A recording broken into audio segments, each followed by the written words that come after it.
À ma remise de diplôme en soins infirmiers, maman a dit « Je ne suis fière que de mon fils médecin ».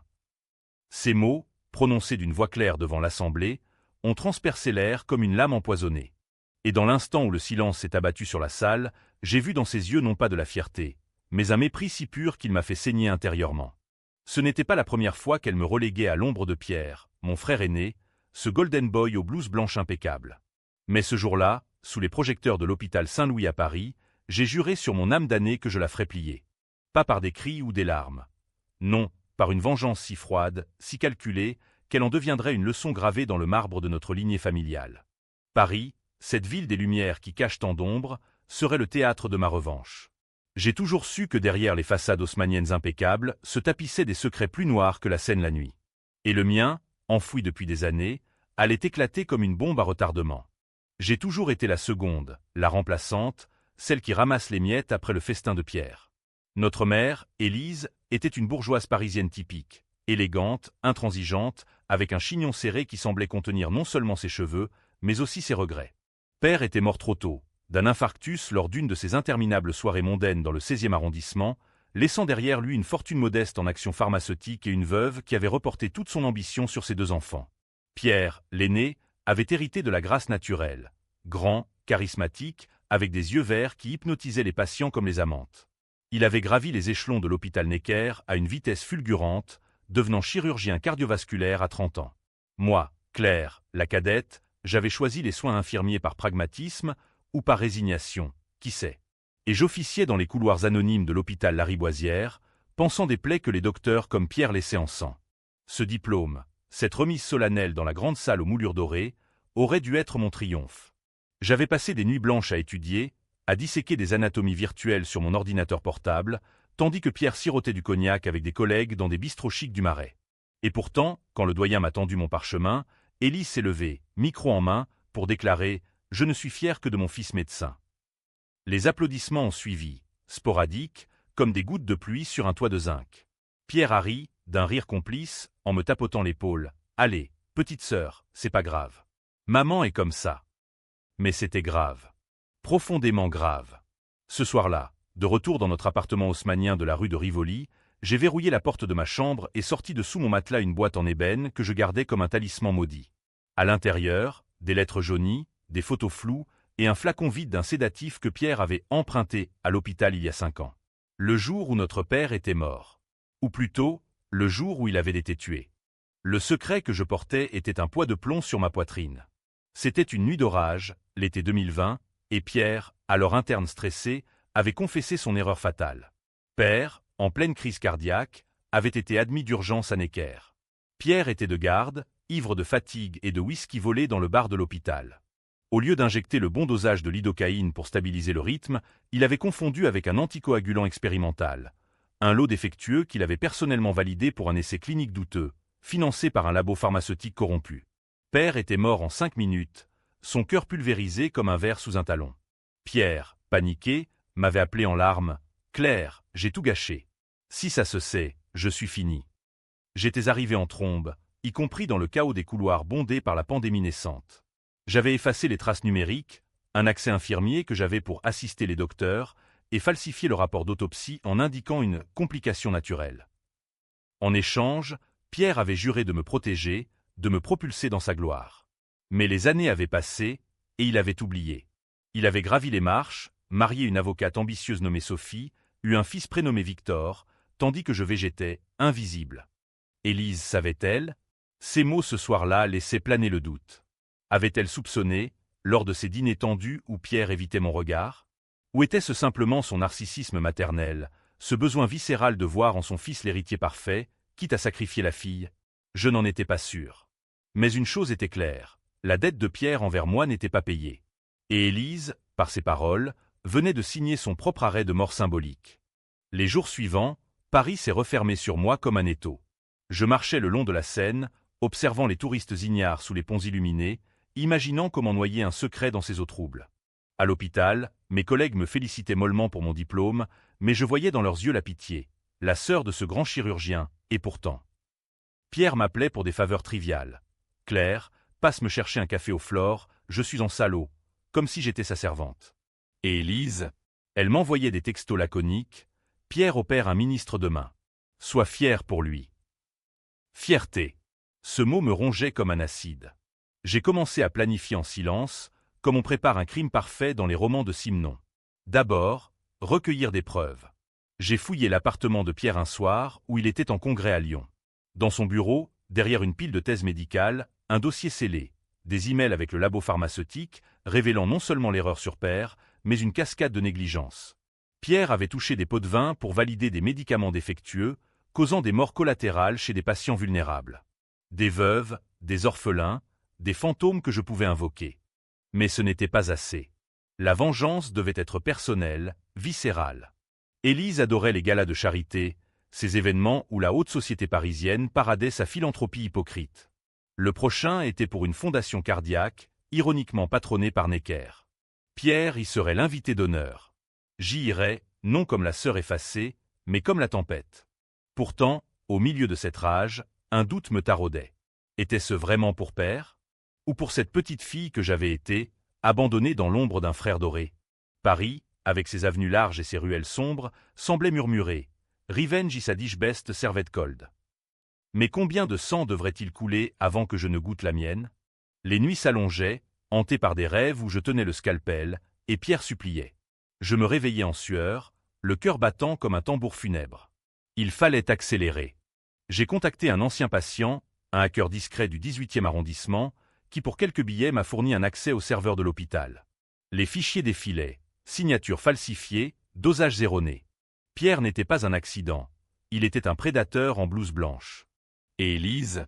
Un soir, en triant ses vieux journaux intimes, elle les gardait dans un coffre sous son lit, comme des reliques sacrées. J'ai trouvé la preuve. Une entrée datée du jour de la mort de Père. Pierre a pleuré, Claire l'a consolé. Mais je sais qu'il y a plus. Mon fils ne peut pas être fautif. C'est la fatalité. Elle savait. Depuis le début. Et elle avait choisi le silence, protégeant son précieux héritier au prix de ma culpabilité éternelle. La trahison était double, un poignard à deux lames. Maman n'était pas innocente. Elle était complice. La vengeance s'élargissait, engloutissant la famille entière dans son tourbillon.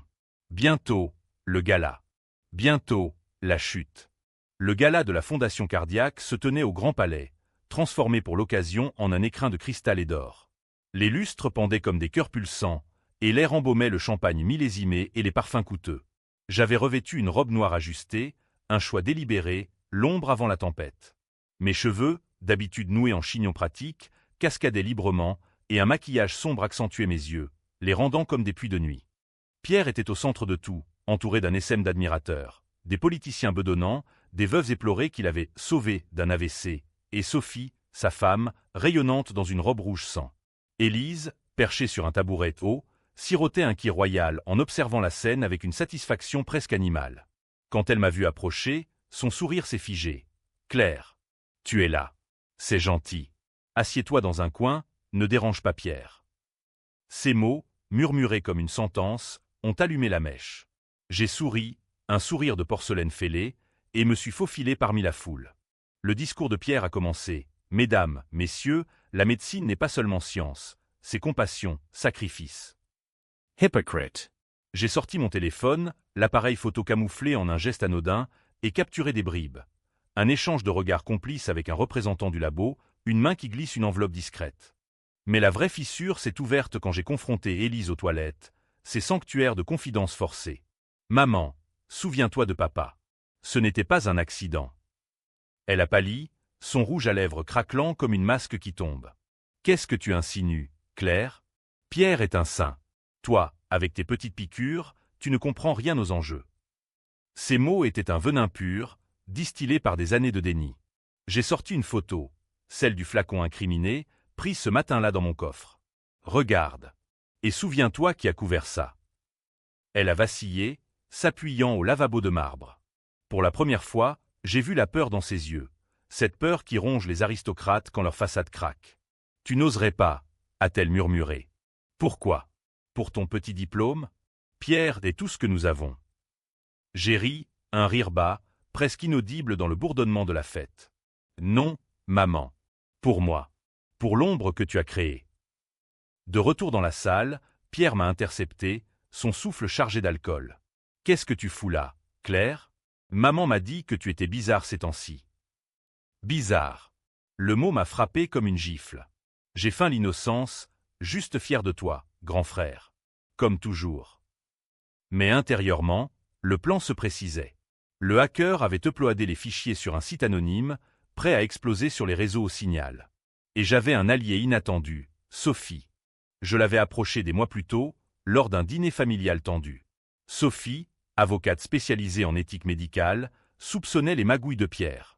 Il rentre tard, avec des odeurs de labo qui ne collent pas, m'avait-elle confié un soir, un verre de vin à la main. J'avais planté la graine, des indices subtils, des captures d'écran anonymes. Ce soir, elle était prête. Pendant que Pierre trinquait avec un ministre, elle m'a glissé un mot, fais-le maintenant. Le signal envoyé, les écrans du gala, ces immenses projections pour les discours ont clignoté. Au lieu du logo de la fondation, des documents défilaient, emails, factures, noms de patients morts. Pierre Moreau, chirurgien star ou tueur en série. Titrait le hack en lettres rouges. La salle s'est figée, un silence de tombeau. Pierre a blêmi, son micro tremblant. C'est un faux. Une calomnie. Le chaos a éclaté. Des cris, des flashs d'appareils photo, Élise s'effondrant en larmes sur une chaise. Sophie a feint la surprise, mais ses yeux brillaient d'une lueur vengeresse. La sienne, pour les nuits solitaires, les mensonges. J'ai observé de l'ombre, le cœur battant, un mélange de triomphe et de nausée. Était-ce justice ou vengeance mesquine? Pierre m'a trouvé plus tard, dans un couloir désert du Grand Palais, ses poings serrés. C'est toi, hein? Sale petite ingrate. Il m'a plaqué contre le mur, son souffle rauque. J'ai tout fait pour toi. Le diplôme, les recommandations. Mensonge. J'ai sorti le flacon vide de ma pochette. Pour papa, Pierre. Et pour chaque petite sœur que tu as piétinée. Il a reculé, le visage déformé par la rage. Tu vas le regretter. Je te détruirai. Mais il était trop tard. Les médias s'étaient emparés de l'affaire. Le Monde titrait « Scandale à Necker », un chirurgien impliqué dans des morts suspectes. Pierre était suspendu, interrogé par la police. Élise m'appelait en pleurs. « Reviens, Claire.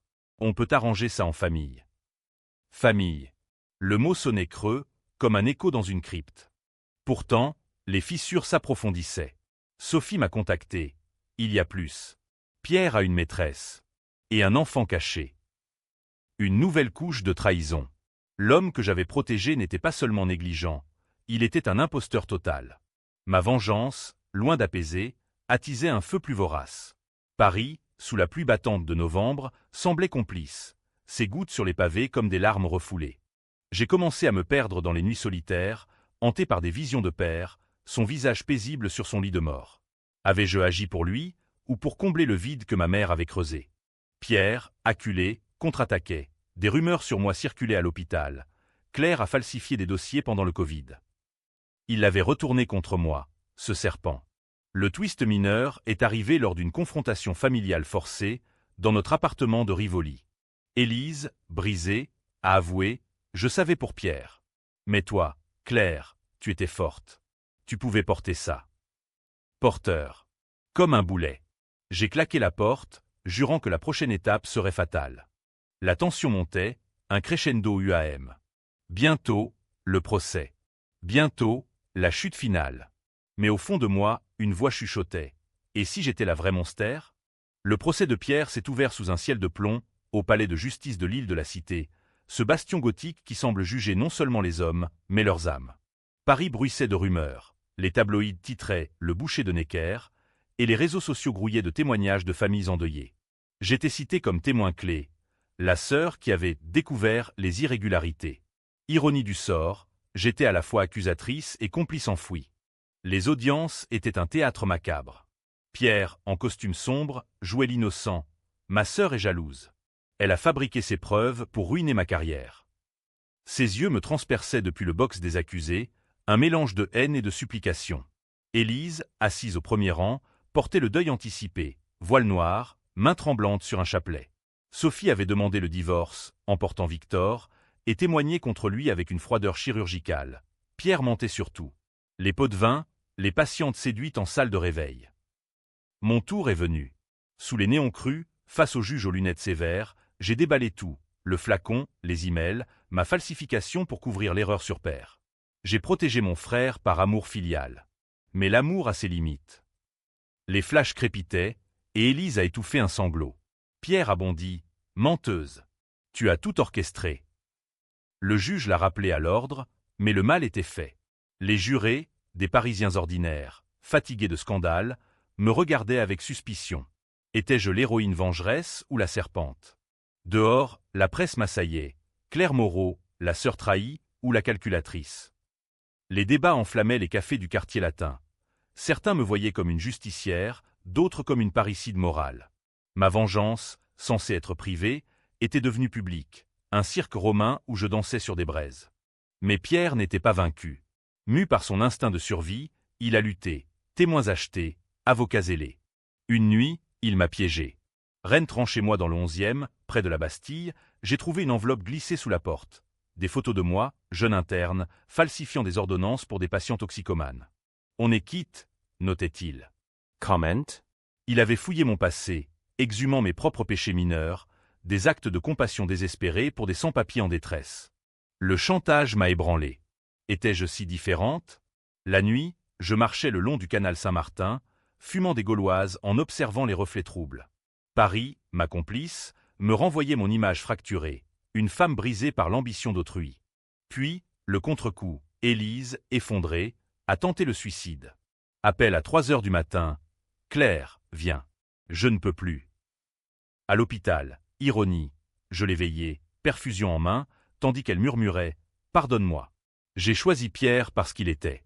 Moi. Toi, tu étais trop indépendante, trop libre. » Aveu larmoyant, mais vrai. Sa tentative, un cri pour l'attention, m'a déstabilisé. Vengeance ou pitié? J'ai hésité, retirant le signal du hack pour atténuer les charges contre Pierre, un geste de faiblesse ou de calcul. Non, c'était du calcul. Le procès traînait, et Pierre, sentant la corde se relâcher, a contre-attaqué avec une révélation explosive. Lors d'une audience, il a produit un enregistrement audio, ma voix, confessant la falsification pour Père. Claire est coupable autant que moi. Elle a tué notre père par négligence. La salle a explosé. Le juge a ordonné mon arrestation immédiate pour complicité. Menotté, traîné dans les couloirs froids du palais, j'ai croisé le regard d'Élise. Pas de larmes, mais un triomphe muet. Pierre avait retourné la table, me sacrifiant comme j'avais failli le faire. La trahison culminait, un kaléidoscope de l'âme. En cellule, sous la tour Eiffel qui clignotait au loin comme un œil moqueur, j'ai ruminé. La vengeance m'avait consumé. Mais un plan B germait. Sophie, mon alliée secrète, avait les vraies preuves, un dossier sur les pots de vin post-père. Elle le lâcherait au bon moment. Libéré sous caution. Merci à un avocat pro bono ému par mon histoire de sœur opprimée, j'ai émergé dans la lumière crue de décembre. Paris fêtait Noël, guirlande sur les Champs-Élysées, mais pour moi, c'était un hiver sans fin. Pierre, en liberté conditionnelle, m'attendait chez Élise. Confrontation finale. Tu as perdu, Claire. Rentre dans le rang. J'ai souri. Pas encore. Le lendemain, le dossier de Sophie explosait au Figaro. Pierre arrêté pour corruption aggravée. Mais le coup? Mon propre procès pendait comme une épée. La tension était palpable, un fil tendu prêt à rompre. Les Parisiens prenaient parti, justice pour Claire ou Pierre innocent. Ma vengeance divisait, comme un scalpel mal aiguisé. Le double procès, Pierre pour homicide et corruption, moi pour falsification, s'est mué en opéra wagnérien, avec Paris pour scène et la scène pour cœur funèbre. Les audiences se succédaient dans une moiteur janvirienne, l'air chargé de flash et de haleine de café froid. J'étais passé de témoin à accusé, menotté à Pierre dans une absurdité fraternelle. Élise, spectatrice muette, maigrissait à vue d'œil, son chignon défait comme une couronne piétinée. Pierre, le matois, louvoyait. Claire et moi, victimes d'un système pourri. Elle a couvert pour me protéger, comme une sœur aimante. Amour. Le mot tordait mon estomac. Ses avocats, payés par les labos, semaient le doute. Expertise bidon affirmant que Père était condamné d'avance, négligence accidentelle dans un hôpital surchargé. Mon avocat, un jeune loup du barreau nommé Laurent au rencontré via Sophie, qui finançait ma défense, contre-attaquait férocement. Madame Moreau a porté le fardeau familial pour épargner une mère égoïste et un frère cupide. Élise a quitté la salle en larmes, mais pas avant de me lancer un regard. Pardon? Accusation? Les jurés, phase impassible, absorbaient le venin. Hors tribunal, la traque médiatique s'intensifiait. Je me cachais dans un studio anonyme du Belleville, mangeant des croissants rassis en scrollant les hashtags. Vengeance fraternelle divisait les foules. Féministes me portaient en martyr, conservateurs défendaient Pierre comme pilier de la médecine française. Une manif spontanée devant Necker, justice pour les ombres, criait-on, avec mon nom en banderole. Mais la lame montait. Pierre, en cellule, m'envoyait des messages via un gardien vénal. Abandonne, ou je révèle ton secret à tous, l'avortement clandestin que tu as couvert en 2018.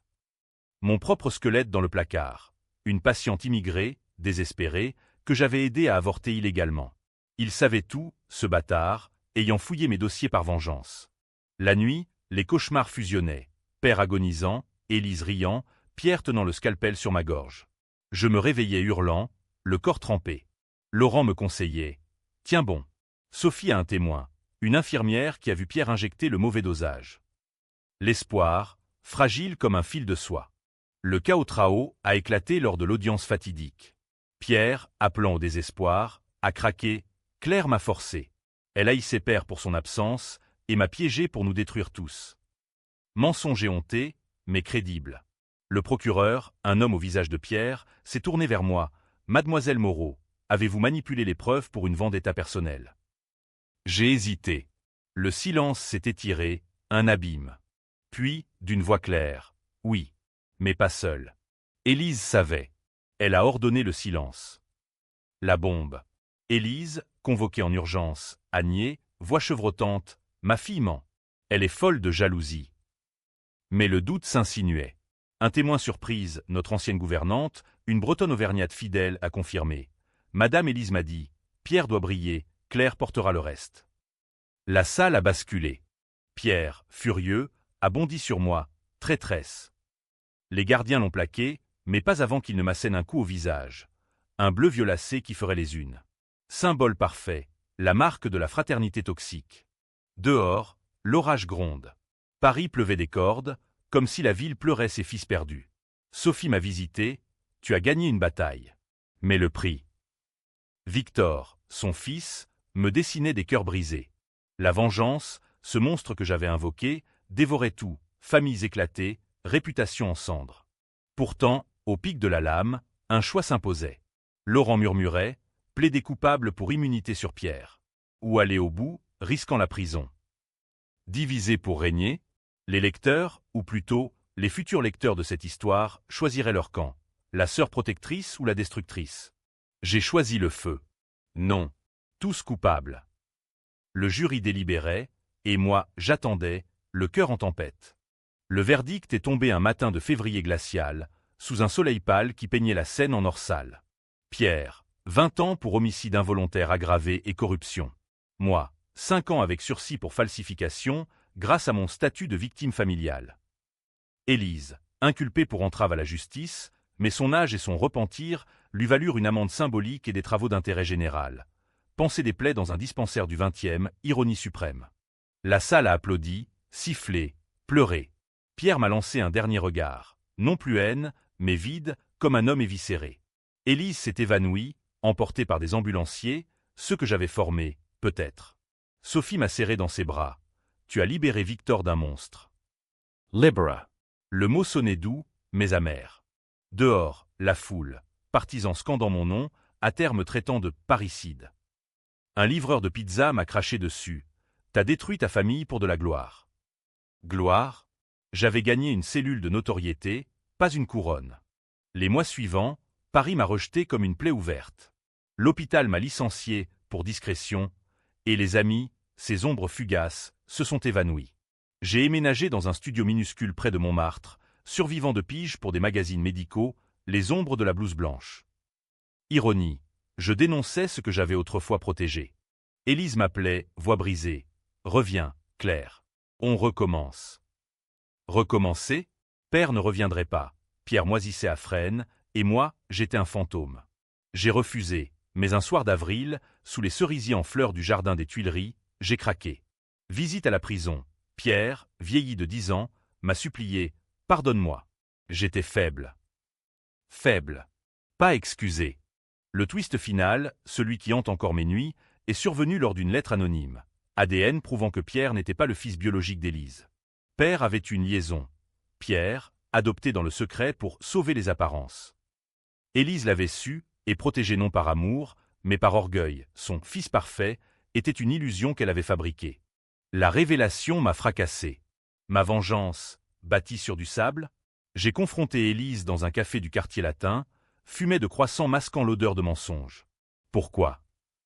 Elle a pleuré. Pour toi aussi, Claire. Tu étais la vraie, mais je t'ai rejetée par peur. Peur de quoi? De l'authenticité? Le choix final, publier ou taire. J'ai publié, dans un article anonyme, La famille Moreau, un château de cartes. Le scandale a repris, Élise internée pour dépression, Pierre suicidaire en cellule. Fin bi kịch. Ou libération. Aujourd'hui, je marche le long de la Seine, le vent salé de l'orage passé. La vengeance m'a coûté tout, frère, mère, innocence. Mais elle m'a rendu entière, une ombre qui marche à la lumière. Paris murmure. Et toi, lecteur, la jugerais-tu? Héroïne ou damnée? La boucle est bouclée. Ou pas, car dans l'ombre, un nouveau secret palpite.